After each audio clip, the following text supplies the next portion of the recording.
Mon père m'a viré du voyage à Dubaï à 28 000 $ que j'avais payé pour donner ma place au fiancé parasite de ma sœur. Attendez. Je me suis assuré qu'il le regretterait pour toujours. J'ai 32 ans, je suis un homme, chef de projet pour une entreprise d'enseigne commerciale à Fort Worth. J'ai commencé comme installateur, grimpant sur des échafaudages et installant des enseignes dans la chaleur de l'été texan quand il faisait 105 degrés, et le métal vous brûlait littéralement la peau si vous ne portiez pas de gants. J'ai gravi les échelons grâce à mes compétences et à ma détermination. Maintenant, je supervise des contrats pour toutes sortes de clients, des stades locaux aux immeubles de bureaux. Rien que le trimestre dernier, j'ai géré 1 300 000 $ de projets, tous livrés dans les délais et en dessous du budget. Je gagne environ 85 000 $ par an, plus des primes quand les projets se passent bien. Mes parents ont traversé une période difficile pendant la Covid il y a 4 ans. Papa a travaillé dans la vente de matériaux de construction pendant des décennies, il cartonnait jusqu'à ce que la pandémie frappe et que le secteur s'effondre. Il gagnait un salaire à 6 chiffres, en vendant des matériaux de qualité commerciale à des promoteurs dans 3 États. Puis, tout s'est arrêté du jour au lendemain. Maman n'a jamais eu d'emploi stable, toujours avec une nouvelle excuse, des problèmes de dos, un marché du travail en pleine évolution, et maintenant c'est son entreprise de fabrication de bougies qui, d'une manière ou d'une autre, coûte plus cher qu'elle ne rapporte. Lorsque leur propriétaire a vendu la maison qu'ils louaient, ils ont risqué de se retrouver à la rue. Ils m'ont demandé si je pouvais les aider, juste le temps qu'ils se remettent sur pied. J'ai toujours été pragmatique avec l'argent. Je conduis toujours un Toyota 4Runner de 12 ans avec 187 000 miles au compteur, qui roule parfaitement. Même si je pourrais me permettre quelque chose de plus récent, il fonctionne sans le moindre problème. Il est entièrement payé, et il est construit pour durer. J'ai eu la prévoyance d'acheter une deuxième propriété comme investissement en 2018. Rien d'extraordinaire, juste un appartement de 2 chambres décent dans un quartier sûr avec un bon potentiel de location. J'ai versé un acompte de 20% pour éviter l'assurance prêt hypothécaire privé et j'ai bloqué un taux fixe solide de 3,5% sur 30 ans avant que les taux ne s'envolent. J'ai accepté de laisser mes parents emménager pour 800 $ par mois, soit environ un tiers du prix du marché. L'hypothèque est de 1 400 $, plus 320 $ de frais d'association de propriétaires. Donc, je perdais en fait de l'argent chaque mois. Je pensais qu'ils seraient reconnaissants, qu'ils se remettraient sur pied et qu'ils commenceraient soit à payer le loyer au prix du marché, soit à trouver leur propre logement dans l'année. Avance rapide de 4 ans, et cet argent du loyer n'est apparu qu'environ 60% du temps. Mes parents m'ont laissé un impayé d'environ 15 000 $ de loyer sur 4 ans. Megan, ma sœur de 26 ans, qui a emménagé il y a 2 ans, n'a fait qu'empirer les choses. On rattrapera le mois prochain est devenu leur devise. Tout comme, pourquoi es-tu si difficile à ce sujet? Megan est une catégorie spéciale de privilégiés. Elle a un diplôme en marketing, une fêtarde qui est soudainement devenue axée sur sa carrière lorsque le monde réel a exigé un véritable travail. Elle a emménagé avec mes parents il y a environ 2 ans après que ses colocataires en ont eu assez de payer sa part du loyer. Elle a tenté la voie de consultante indépendante en médias sociaux pendant environ 3 mois avant de décrocher un poste de débutante dans une agence de marketing locale. Elle se plaignait constamment d'être sous-évaluée bien qu'elle n'ait aucun portfolio à présenter. Elle gagne environ 42 000 $ mais dépense comme si elle en gagnait 120 000. Chaque fois que j'abordais le sujet du loyer manquant, maman me rétorquait « Nous sommes une famille, pas une entreprise. Pourquoi nous cherches-tu des poux dans la tête pour quelques sous ?» Pendant ce temps, il ne manquait jamais un paiement pour leur nouveau VUE sous les soins mensuels de Megan au spa. Papa m'a dit un jour, sans sourciller, qu'il ne pouvait pas payer le loyer ce mois-là parce qu'il devait payer les extensions de cheveux de Megan à 400 $. L'année dernière, je suis passé à l'improviste un samedi et je les ai trouvés en train d'organiser un barbecue dans le jardin avec une vingtaine de personnes. Ils avaient installé une nouvelle télévision de 75 pouces que je n'avais pas vue auparavant et venaient apparemment de terminer une rénovation de la cuisine avec des comptoirs en granit. Quand je leur ai demandé l'argent du loyer qu'ils me devaient, maman a chuchoté, « Pas maintenant. Nous avons des invités. » Comme si c'était moi qui étais impoli. Le point de rupture est survenu lorsque papa a finalement pris sa retraite en mars. Contrairement à la plupart des gars de la construction, il a réussi à éviter les blessures graves, bien que ses genoux soient complètement fichus après des années de visites de chantier. Il a besoin d'une opération de remplacement mais ne cesse de la repousser. Pendant des années, il parlait de son désir de voir Dubaï, la plus grande prouesse de construction de notre époque, disait-il. comme s'il avait personnellement donné des conseils sur les plans du Burj Khalifa. Il avait ce livre de salon sur les gratte-ciel de Dubaï qu'il feuilletait au moins une fois par semaine, racontant à quiconque voulait l'écouter les merveilles de l'ingénierie. J'ai décidé de concrétiser ce rêve comme cadeau de retraite, pensant que cela me vaudrait enfin un peu de reconnaissance et pourrait peut-être redémarrer notre relation. 28 000 $ pour un voyage de 10 jours à Dubaï, vol en première classe sur Emirates depuis DFW, un hôtel 4 étoiles près du Burj Khalifa, des excursions en safari dans le désert, la totale. J'ai passé des semaines à rechercher le meilleur moment pour y aller, j'ai même contacté mon copain d'université, James, qui travaille pour une société d'ingénierie là-bas depuis 3 ans. Il vit comme un roi dans un complexe d'expatriés, conduisant une Mercedes qu'il a eue hors taxe. Il a promis de nous montrer le vrai Dubaï, pas seulement les pièges à touristes. Quand j'ai annoncé le voyage au dîner, le choc initial et la gratitude ont duré environ 5 minutes avant que Meghan ne demande si Trevor pouvait venir. Satané Trevor. Trevor est le fiancé de ma sœur. Et que se passe-t-il lorsque le privilège rencontre l'illusion? Imaginez tous les clichés de LinkedIn réunis dans un seul homme de 29 ans aux dents parfaites et avec un fond en fiducie dont il prétend qu'il n'existe pas. Il se qualifie d'entrepreneur en série et de stratège commercial disruptif, mais son véritable modèle d'affaires consiste à parler d'affaires pendant que d'autres paient ses factures. Son profil LinkedIn se lit comme un charabia d'entreprises généré par une intelligence artificielle. Beaucoup de tirer parti des synergies, mais zéro revenu réel. Sa photo de profil le montre devant une Tesla de location, pointant vers rien tout en portant un gilet Patagonia. Un classique. Ses relations dans le capital risque consistent en un cousin au second degré qui travaille comme assistant administratif dans une entreprise qui a un jour investi dans une start-up de quitte repas qui a échoué. Il cite constamment des noms d'entreprises technologiques comme s'il avait des informations privilégiées, mais c'est tout ce qu'il a lu sur TechCrunch ce matin-là. Chaque conversation avec lui se transforme finalement en un pitch pour sa dernière entreprise, qui est toujours juste assez vague pour que vous ne puissiez pas vraiment dire ce que fait l'entreprise. À Thanksgiving dernier, il m'a coincé pendant 40 minutes pour m'expliquer son idée d'application révolutionnaire. Le concept entier était en gros Uber, mais pour la promenade de chiens, ce qui existe déjà sous environ 12 formes différentes. Il a un talent incroyable pour commander l'article le plus cher de n'importe quel menu tout en attrapant simultanément son téléphone lorsque l'addition arrive. Un grand classique. Oh, je dois répondre à cet email très vite, suivi d'une pause de 15 minutes aux toilettes qui coïncide mystérieusement avec le moment de payer la note. J'ai d'abord dit non à ce que Trevor se joigne à nous. J'atteignais le maximum de mon budget pour 4 personnes. Meghan a immédiatement pété les plombs. Pourquoi dois-tu toujours tout gâcher? Ce n'est pas comme si tu ne pouvais pas te le permettre avec ton super job de chef de projet. Elle ignorait commodément le fait que son rôle de spécialiste du marketing lui permettait de s'offrir un week-end à Austin, pas des vacances de luxe à Dubaï. Mes parents ont pris son parti. Le chantage affectif classique de ma mère, mais nous sommes une famille. Et Trevor va bientôt faire partie de la famille. Ne veux-tu pas que ton père ait tout le monde là pour la célébration de sa retraite? Papa s'y est mis aussi. Fils, ça signifierait beaucoup d'avoir tout le monde là-bas. Trevor est en fait assez compétent en affaires internationales.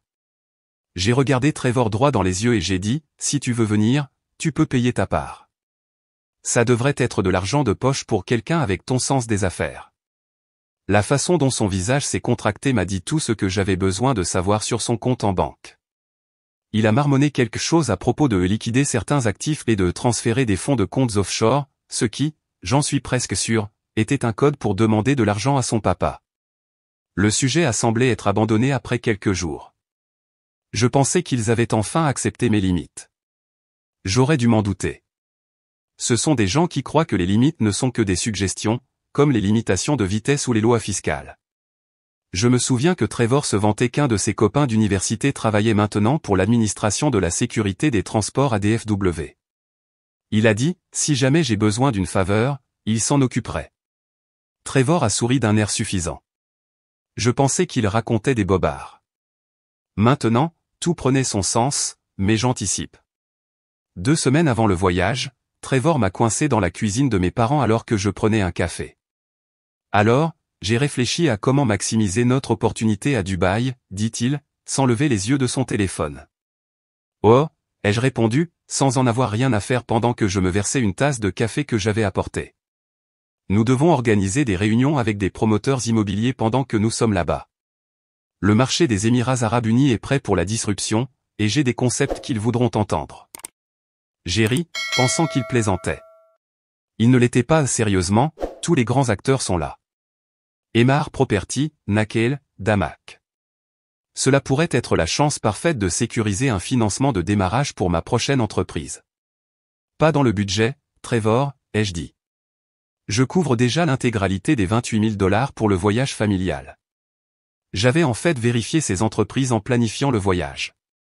L'idée qu'ils accepteraient une réunion avec un Américain au hasard sans portfolio, sans référence, ou sans véritable plan d'affaires était risible. Mais c'est une opportunité de réseautage unique dans une vie, a-t-il insisté, levant enfin les yeux de son téléphone.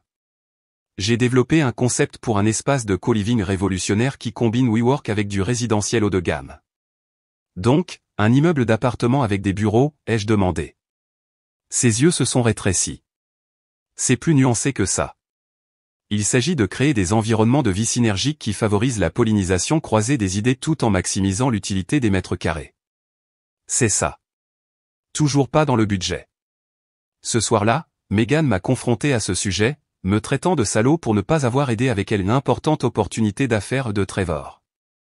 Selon elle, je sabotais sa carrière parce que j'étais jaloux de sa vision.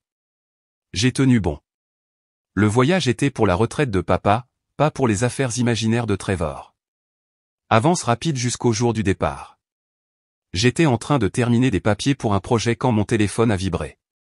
Un SMS de maman, nous avons décidé que Trevor vient au voyage à ta place. Il est plus amusant et prendra de meilleures photos pour les médias sociaux. Ton père est d'accord pour dire qu'il sera de meilleure compagnie que toi. J'ai fixé mon téléphone. Mon estomac s'est noué. Était-ce une sorte de mauvaise blague? J'ai répondu en demandant ce qu'elle voulait dire. Elle a répondu, je suis sérieuse. Trevor prend ta place, et tu pourras toujours faire un autre voyage un de ces jours. De toute façon, nous avons besoin de Trevor pour ses relations d'affaires. J'ai répondu par un seul mot, compris. Puis, j'ai fermé la porte de mon bureau et j'ai fait ce à quoi il s'attendait le moins. J'ai appelé Emirates directement pour enquêter sur ce qui se passait. L'agent a confirmé que j'étais enregistré pour un départ dans 3 heures, alors que j'étais assis dans mon bureau à 20 miles de là. Après avoir parlé avec des superviseurs, j'ai découvert que Megan avait appelé Emirates une semaine plus tôt, prétendant que j'avais une urgence médicale. Elle a essayé de faire changer le billet au nom de Trevor, mais Emirates ne permet pas de transfert de nom facile. Au lieu de cela, ils avaient prévu que Trevor utilise ma carte d'embarquement et passe d'une manière ou d'une autre la sécurité. Ce n'était plus un simple drame familial. C'était de la fraude. J'ai rappelé Emirates et j'ai parlé à leur service de lutte contre la fraude. Comme tout était réservé à mon nom et avec ma carte de crédit, j'avais un moyen de pression. Bien qu'ils ne pouvaient pas arrêter les passagers déjà enregistrés pour le vol du jour, ils pouvaient signaler le vol retour pour un examen de sécurité. J'ai alors demandé une annulation complète et un remboursement des billets de retour, invoquant la fraude.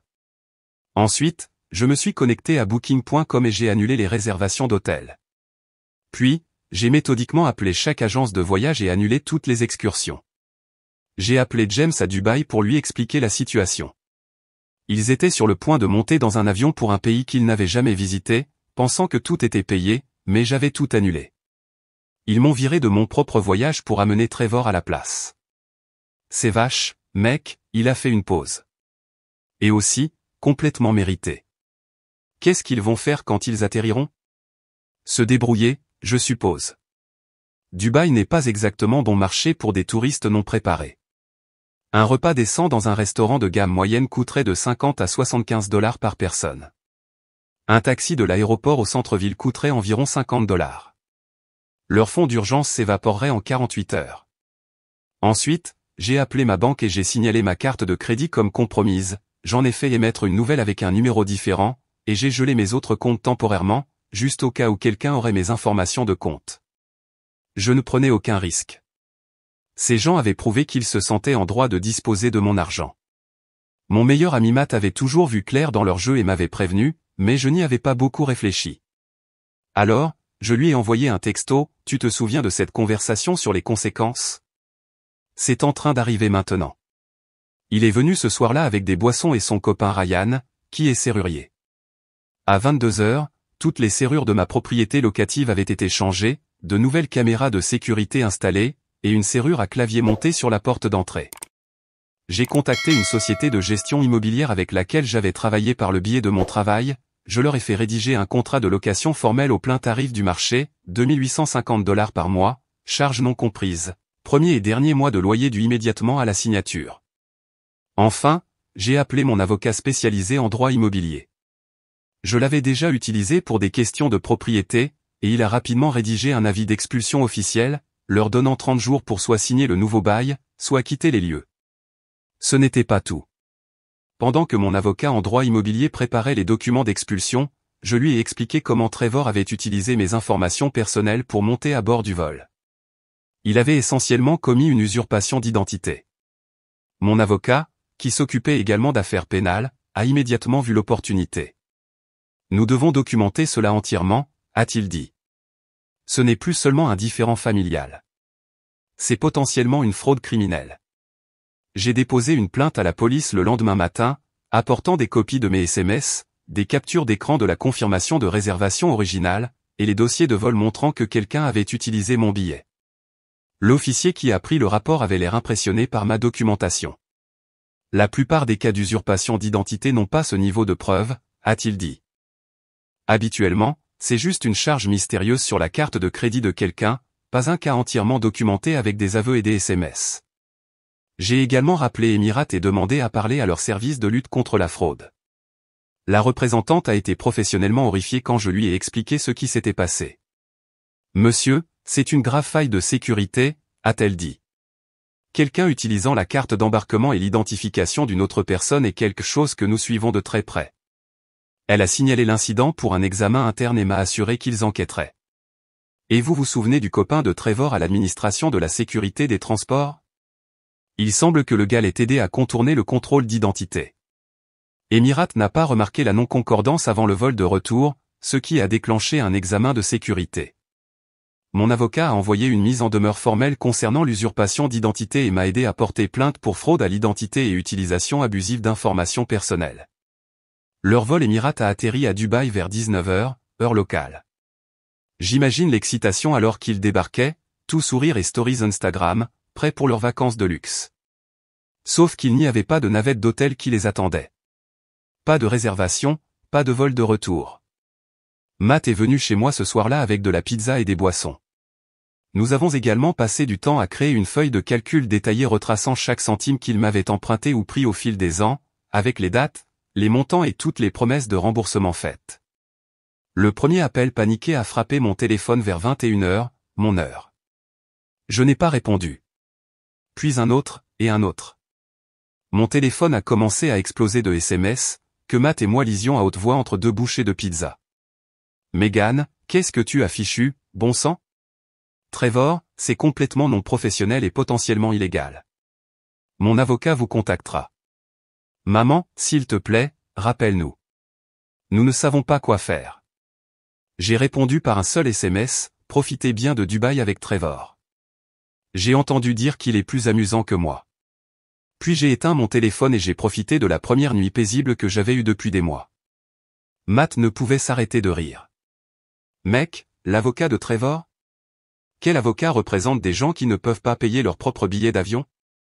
Le même qui s'occupe de tous ces contrats à $1 milliard, ai-je répondu en prenant une autre part de pizza. 2 jours plus tard, j'ai rallumé mon téléphone. Les messages devenaient intéressants. Papa, nous avons dû appeler le père de Trevor pour qu'il nous envoie de l'argent d'urgence. Tu m'as mis dans l'embarras devant le nouveau membre de ma famille. Megan, Trevor est tombé d'un chameau pendant l'excursion dans le désert que nous avons dû réserver à la dernière minute. Il s'est cassé le bras et ne peut plus prendre de photos de quoi que ce soit maintenant. Maman est tellement bouleversée. Tout est de ta faute. Va te faire foutre. Incroyable de voir comment ma faute s'étend à un chameau en colère. D'après leurs messages, j'ai pu me faire une idée assez claire de leur aventure à Bibi.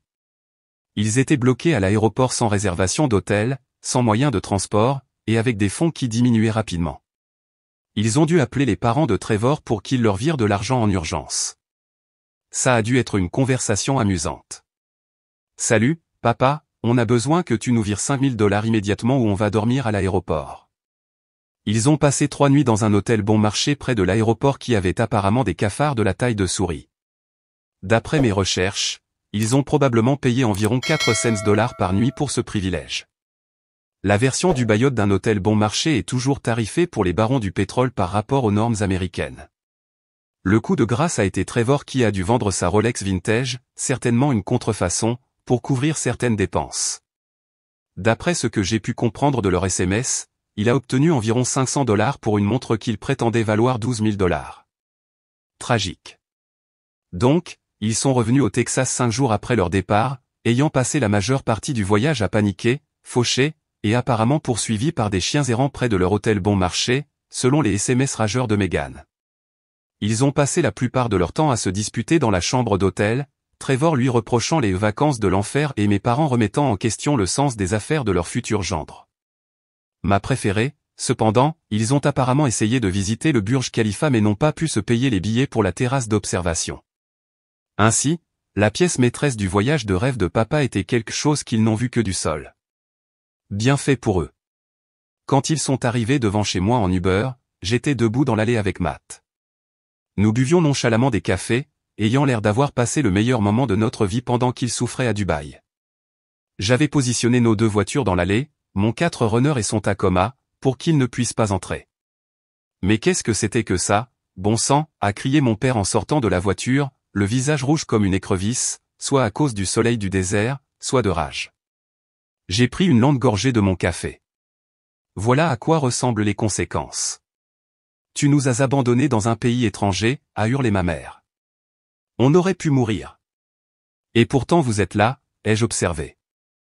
Vivant et en bonne santé. Moi un bras fonctionnel, je vois.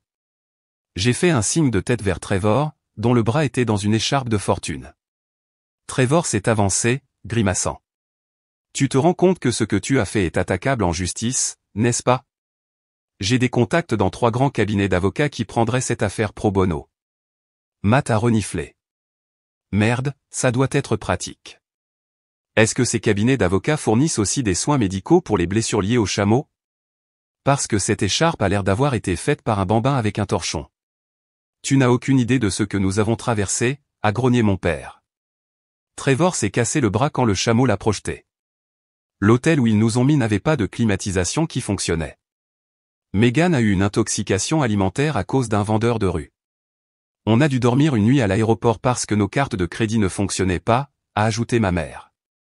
Et l'ambassade n'a été d'aucune aide. Cette dernière partie ne m'a pas du tout surpris. Qu'est-ce qu'ils attendaient de l'ambassade? Allô, ambassade américaine? Mon fils a payé pour des vacances de luxe puis les a annulées quand nous l'avons désinvité. S'il vous plaît, envoyez les marines. N'oublions pas l'incident du chameau, ai-je dit, incapable de cacher mon sourire en coin. J'ai entendu dire que c'était particulièrement traumatisant. Le visage de Trevor est devenu d'un rouge encore plus profond. Ce chameau n'était clairement pas dressé correctement. J'avais spécifiquement dit au guide que j'étais un cavalier expérimenté. Oh, je suis sûr que tu l'as fait, a marmonné Matt juste assez fort pour que tout le monde entende. Juste après lui avoir parlé de tes relations dans le Fortune 500 et de ton portefeuille de crypto-monnaies.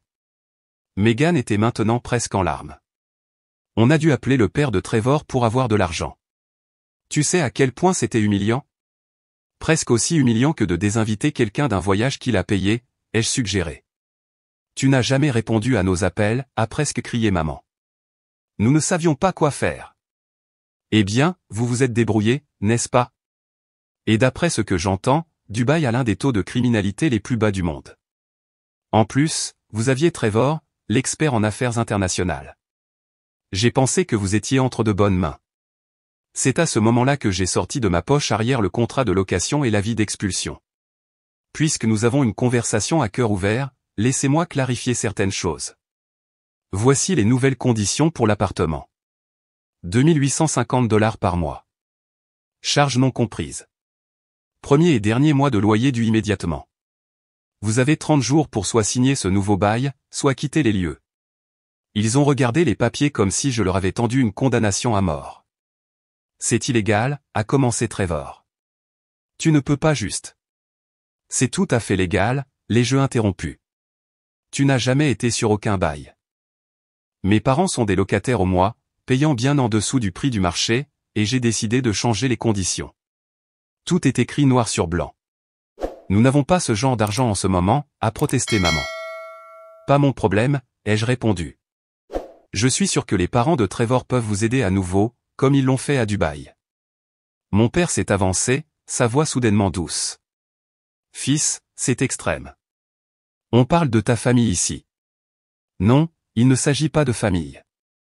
Il s'agit d'affaires, et c'est ce que je fais maintenant. Alors qu'il se tournait pour partir, j'ai ajouté un dernier point. Oh, et les serrures ont été changées. Vos nouvelles clés vous seront fournies après que vous aurez signé le bail et payé le premier et le dernier mois de loyer. Vous pouvez obtenir l'accès pour récupérer vos affaires en contactant la société de gestion immobilière indiquée à la page 3. Ils n'ont pas signé le nouveau bail. Ils ne sont pas partis non plus. Les 30 jours sont passés, et ils ont ignoré les appels et les emails de mon gestionnaire immobilier. Ils pensaient pouvoir m'avoir à l'usure, que je finirais par m'adoucir et les laisser revenir à la situation d'avant. Ils avaient tort. J'ai déposé une demande d'expulsion exactement un jour après l'expiration du délai. L'audience a été fixée 2 semaines plus tard. Pendant ce temps, ils ont alterné entre m'ignorer complètement et m'envoyer des messages manipulateurs. Maman, je ne t'ai pas élevé comme ça. Papa, aucun fils à moi ne traiterait sa famille de cette façon. Megan, j'espère que tu es heureux de détruire nos vies pour ta petite vengeance mesquine. Chaque message ne faisait que renforcer l'idée que j'avais pris la bonne décision. Pas une seule fois ils n'ont reconnu leur rôle dans la création de cette situation. Pas une seule fois ils n'ont proposé de réparer les choses ou d'assumer leurs responsabilités. Il s'agissait toujours de ce que je leur faisais, jamais de ce qu'ils m'avaient fait. Pendant que la procédure d'expulsion suivait son cours, je ne restais pas les bras croisés. L'affaire d'usurpation d'identité avançait également. Le rapport de police que j'avais déposé a été confié à un inspecteur spécialisé dans les affaires de fraude. Il m'a appelé pour un entretien de suivi et a semblé vraiment intéressé lorsque je lui ai remis les SMS, les captures d'écran et les dossiers de vol montrant comment Trevor avait utilisé mon identité pour monter à bord du vol. C'est assez clair, a dit l'inspecteur. La plupart des usurpations d'identité sont plus difficiles à prouver, mais ils l'ont pratiquement admis par écrit. Ouais, ils n'étaient pas vraiment des génies. Le service de lutte contre la fraude d'Emirates a également terminé son examen. Un représentant de la compagnie aérienne m'a appelé pour m'informer qu'ils avaient signalé le passeport de Trevor dans leur système et confirmé ma suspicion initiale, il avait utilisé ma carte d'embarquement et mes informations d'identification pour passer la sécurité et monter à bord de l'avion. Mon avocat a été méthodique tout au long du processus. Il a déposé les accusations d'usurpation d'identité et de fraude séparément de la procédure d'expulsion, expliquant que les mélanger ne ferait que compliquer les deux affaires. Laissons le système de justice pénale s'occuper de la fraude à l'identité pendant que nous nous concentrons sur la récupération de votre propriété, a-t-il conseillé. Les tribunaux n'aiment pas quand les gens essaient de combiner des affaires civiles et pénales. J'ai utilisé ces 2 semaines de manière productive. J'ai rencontré mon conseiller financier pour ajuster ma stratégie d'investissement maintenant que je ne subventionnais plus 3 adultes. J'ai commencé à parler à un agent immobilier de propriété potentielle dans des quartiers en plein essor et j'ai même réactivé mon profil de rencontre après une interruption de 2 ans. La juge de l'audience d'expulsion était une femme d'une 60aine d'années, pragmatique, qui avait manifestement entendu toutes les histoires larmoyantes possibles. Mon avocat a présenté le cas des locataires refusant de signer un nouveau bail ou de quitter les lieux, un historique de paiements irréguliers, le droit du propriétaire d'ajuster les conditions. Leur défense consistait principalement en « mais nous sommes une famille et nous vivons là depuis des années », ce qui n'a pas impressionné la juge. Papa a essayé de parler de ses problèmes de genoux et de sa retraite, mais la juge l'a interrompu d'un geste de la main. Monsieur, les problèmes médicaux, bien que malheureux, ne créent pas de droit de location, a-t-elle dit en regardant par-dessus ses lunettes. Trevor a essayé de faire valoir qu'en tant que fiancé de Megan, il avait une sorte de droit d'être impliqué. La juge a balayé cet argument si rapidement que j'ai presque eu pitié de lui. Presque. Jeune homme, à moins que votre nom ne figure sur un bail ou que vous ayez établi votre résidence pendant la période légalement requise, vous n'avez aucune qualité pour agir dans cette procédure, lui a-t-elle dit, sans même essayer de cacher son agacement. Le jugement a été rendu en ma faveur. Ils avaient 5 jours pour quitter les lieux. En sortant du palais de justice, ma mère m'a attrapé le bras. Tu ne peux pas nous faire ça. Où sommes-nous censés aller en 5 jours? Demande peut-être à Trevor, ai-je dit. Il fait pratiquement partie de la famille maintenant, n'est-ce pas? Trevor s'est avancé. Mes parents ne vont pas héberger ta famille. C'est ta responsabilité. J'ai ri. C'est drôle comme ton esprit d'entreprise ne s'étend pas à la résolution de problèmes réels. Qu'est-il arrivé à tous ces investisseurs des Émirats Arabes Unis que tu allais impressionner? Cette réunion aurait eu lieu si tu n'avais pas saboté le voyage, a-t-il rétorqué. C'est ça, ai-je hoché la tête. Je suis sûr que les chèques faisaient la queue pour jeter de l'argent sur « C'est quoi exactement ton entreprise, déjà ?» Je te connais depuis plus de 2 ans et je n'ai toujours aucune idée de ce que tu fais réellement. Ce que Trevor ne savait pas, c'est que ses problèmes d'usurpation d'identité ne faisaient que commencer. 2 jours après l'audience d'expulsion, lui et Meghan ont reçu les papiers pour l'affaire de fraude. L'expression sur son visage quand il a réalisé que cela n'allait pas disparaître était inestimable, comme voir quelqu'un qui n'a jamais fait face aux conséquences comprendre soudainement que les actions ont des répercussions. Ils ont passé ces 5 jours à alterner entre supplications, menaces et chantage affectif. Rien de tout cela n'a fonctionné. Le 5e jour, ils ont finalement déménagé. Mes parents chez ma tante, Trevor et Meghan apparemment chez les parents de ce dernier, malgré ses protestations antérieures. En partant, ils ont pris tout ce qui n'était pas vissé au mur, y compris les appareils électroménagers qui faisaient partie de la propriété, lave-vaisselle, micro-ondes, lave-linge et sèche-linge. Ils ont également délibérément endommagé plusieurs murs, cassé un miroir de salle de bain et laissé tous leurs déchets.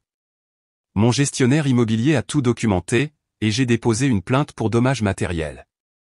Mon avocat a suggéré que je pourrais porter l'affaire devant le tribunal des petites créances pour les appareils volés, mais j'ai décidé de simplement suivre l'affaire et de garder les reçus. Les coûts de remplacement et de réparation se sont élevés à environ $4 200, que j'ai ajouté à la feuille de calcul de leur dette envers moi. Non pas que je m'attendais à en voir un centime un jour, mais il me semblait important de tenir les comptes à jour. Meghan m'a aussi envoyé un SMS. Et, je sais qu'on a eu nos problèmes, mais peut-être qu'on pourrait prendre un café et en parler. Je suis prête à tout pardonner si tu nous aides avec le 1er mois de loyer ailleurs. Je n'ai pas répondu. Un jour plus tard, elle a envoyé un autre SMS. Très bien.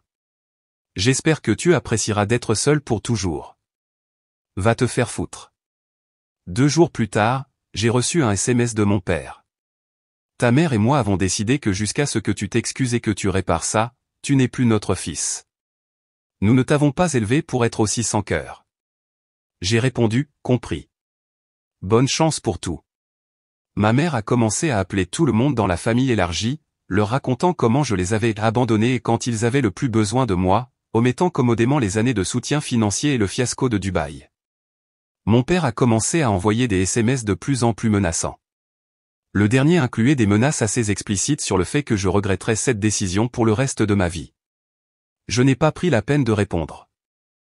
Au lieu de cela, j'ai transmis le message à mon avocat, qui a envoyé une mise en demeure. Comme cela n'a pas arrêté les messages, j'ai demandé une ordonnance restrictive. L'ordonnance restrictive a été accordée après que j'ai présenté au juge plus de 30 messages menaçants. L'huissier de justice qui leur a signifié les papiers a rapporté que mon père s'était lancé dans une tirade sur les enfants ingrats et la loyauté familiale. Pendant ce temps, l'affaire d'usurpation d'identité suivait son cours. Ils n'ont pas fini en prison, mais Meghan et Trevor ont tous deux été frappés d'accusations de délits mineurs et d'amende. Ce n'était pas assez pour les mettre derrière les barreaux, mais c'était suffisant pour leur donner à tous les deux un casier judiciaire. Le procureur de district n'était pas intéressé à poursuivre des accusations de crime, car c'était une affaire de famille, mais il n'allait pas non plus les laisser s'en tirer. Ils ont proposé un accord de plaidoyer, des accusations de délits mineurs en échange d'une coopération totale et d'un dédommagement. Le procureur a dit que cela ne valait pas la peine de gaspiller des ressources pour un procès en règle pour crime, étant donné le contexte familial. Le rapport de sécurité de la compagnie aérienne a scellé l'affaire. Emirates prend l'identification des passagers très au sérieux, et leur documentation sur Trevor utilisant ma carte d'embarquement était accablante. L'agent de l'administration de la sécurité des transports qui a traité la carte d'embarquement de Trevor a également fait l'objet d'une enquête. Il s'est avéré qu'il était un ami de Trevor de l'université qui l'a aidé à contourner les protocoles de sécurité normaux. Il a perdu son emploi, et Emirates a mis en place des procédures de vérification d'identité plus strictes à la suite de l'incident. Trevor s'en est tiré avec un délit mineur parce qu'il a prétendu qu'il utilisait simplement la carte d'embarquement que je lui avais donnée, et l'agent, son ami, a corroboré ce mensonge. L'agent a pris la majeure partie de la responsabilité pour avoir contourné les procédures de vérification appropriées. Trevor a fini avec une amende de $5 000 et 200 heures de travaux d'intérêt général. Megan a eu une peine légèrement plus légère, $2 500 et 100 heures, puisque Trevor était celui qui était réellement monté à bord de l'avion. Le procureur a dit que les SMS seuls n'étaient pas assez forts pour prouver que Megan savait que Trevor allait se faire passer pour moi. Elle a nié toute implication, et Trevor a porté le chapeau. Elle et Trevor ont tous deux été mis en probation pour 1 an. Les casiers judiciaires ont eu des conséquences immédiates.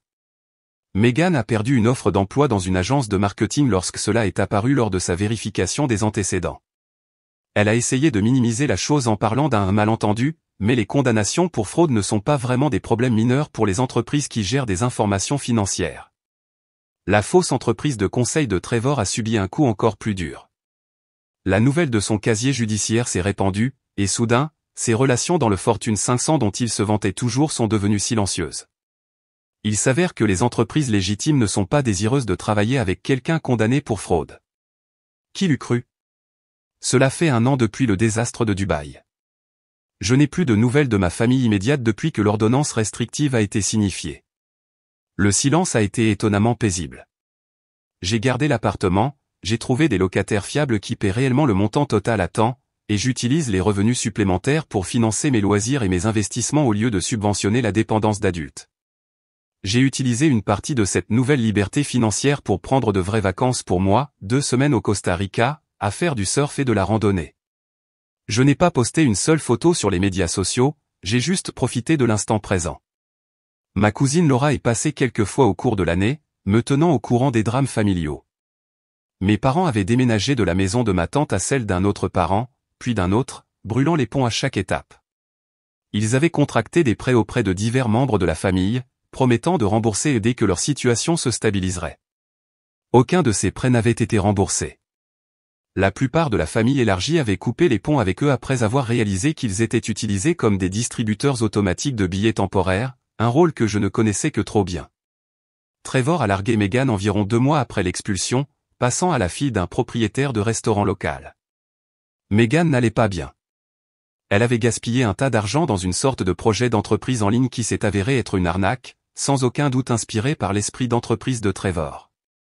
Elle avait commencé à boire beaucoup et vivait avec des colocataires qui étaient sur le point de la mettre à la porte pour ne pas avoir payé sa part des charges. Les problèmes de genoux de mon père s'étaient aggravés au point qu'il avait besoin d'une intervention chirurgicale, mais Medicare ne couvrirait qu'une partie.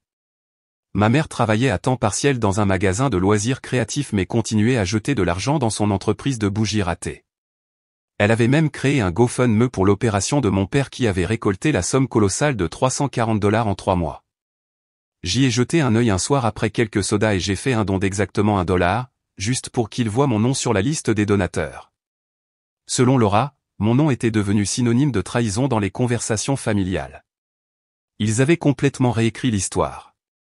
Maintenant, j'étais le méchant qui les avait abandonnés sans prévenir après des années où ils m'avaient aidé à construire ma carrière. Moi, j'avais avancé dans ma vie. J'ai été promu au travail au poste de chef de projet senior, supervisant tous les projets commerciaux de plus de $750 000. J'ai commencé à sortir avec une ingénieure civile nommée Kristen qui ne croit pas que la famille est un chèque en blanc à encaisser à volonté. J'ai élargi mon portefeuille d'investissement et j'ai même commencé à encadrer quelques jeunes gars au travail sur la littératie financière. Puis, ils ont finalement essayé de reprendre contact. Maman m'a envoyé un message d'un nouveau numéro demandant si nous pouvions nous rencontrer. Bien sûr, j'ai accepté. Je voulais en être témoin de mes propres yeux, voir à quel point ils avaient tout gâché. Ils sont venus, frappant à ma porte. Mes parents et Megan se tenaient sur le porche, l'air d'avoir vieilli de 10 ans en 1 an. Merci de nous recevoir, a commencé mon père. J'ai hoché la tête mais n'ai rien dit. Nous avons beaucoup réfléchi, a poursuivi ma mère. À tout ce qui s'est passé, à Dubaï, à la façon dont nous t'avons traité. Megan pleurait en silence. Trevor a fichu le camp à la seconde où les choses sont devenues difficiles. Tu avais raison à son sujet depuis le début. Que voulez-vous, ai-je demandé, allant droit au but. J'ai développé un détecteur assez fiable au cours de l'année écoulée. Ils ont échangé des regards. Nous voulons nous réconcilier, a dit ma mère. Être de nouveau une famille. Nous avons besoin d'un endroit où rester, a admis mon père. Juste le temps que nous nous remettions sur pied. Même phrase, jour différent. Une partie de moi se demandait s'ils réalisaient même qu'ils utilisaient exactement la même phrase qu'ils avaient utilisée il y a 4 ans quand tout ce gâchis a commencé. Vous m'avez renié. Nous ne sommes plus une famille, vous vous souvenez? Ma mère a tendu la main vers la mienne. Je l'ai retirée. S'il te plaît, a-t-elle murmuré. Nous étions blessés et en colère. Nous ne le pensions pas. Non, ai-je répondu. Vous le pensiez à l'époque. Vous le pensiez quand vous pensiez que d'autres personnes continueraient à vous soutenir. Vous le pensiez jusqu'à ce que vous n'ayez plus de parents à exploiter. Mon père avait l'air vraiment confus, comme s'il ne pouvait pas comprendre pourquoi son script d'excuses ne fonctionnait pas. Dans son esprit, dire pardon suffisait toujours à tout remettre à zéro. Il ne lui était jamais venu à l'esprit que certains dommages ne peuvent être réparés avec des mots. Je ne suis pas votre plan de secours, ai-je continué. Et je ne vais certainement pas vous laisser revenir dans ma propriété après les dégâts que vous avez causés. Le visage de Megan s'est durci. C'est encore à propos de ton stupide voyage, n'est-ce pas? Nous avons tous les deux payé pour ça. J'ai perdu ma carrière à cause des accusations que tu as portées. Je l'ai regardé directement. Tu as perdu ta carrière parce que tu as commis une usurpation d'identité. Maintenant, tu sais ce que c'est quand des portes se ferment à cause de choses sur ton casier. Après des minutes d'échange, ils ont perdu espoir. Au moment de partir, je les ai arrêtés. J'ai tendu une enveloppe à mon père. À l'intérieur, il y avait 3000 $. C'est pour ton opération, ai-je dit d'un ton neutre. Ils ont regardé l'enveloppe, puis moi, une lueur d'espoir dans leurs yeux. Ce n'est pas une réconciliation, ai-je continué. C'est pour solder nos comptes. Je ne veux pas avoir tes problèmes de santé sur ma conscience, rien de plus. La main de mon père tremblait en prenant l'enveloppe. Merci, fils, a-t-il marmonné. Ne m'appelle pas comme ça, ai-je dit en leur ouvrant la porte. Je les ai regardés marcher vers leur voiture, la tête basse. Sur le chemin du retour, ils se convaincraient probablement que c'était le premier pas pour revenir dans ma vie. Ils auraient tort. J'attends toujours l'appel de l'avocat de Trevor.